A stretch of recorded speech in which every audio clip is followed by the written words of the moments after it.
Dahil sa matinding pagsasaliksik at pagkukod ng Python na nakakaulol,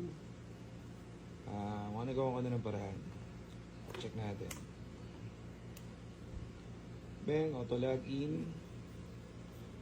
Pag login niya, marketplace, syempre, check muna niya kung merong item na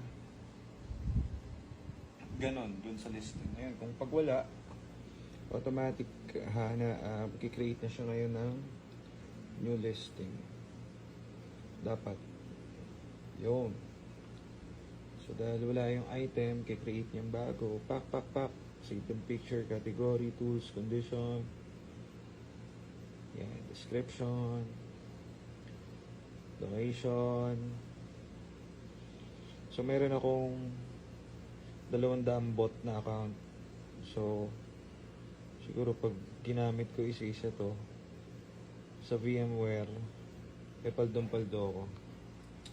So, ito, 2018 na Honda. Kunwari lang yan, sample. Ito na yung sa vehicles. So, ito na yung kaninang may error. Pak. Year, make, pak. Model, pak. Price, description, location, may picture na rin, pak. Tapos.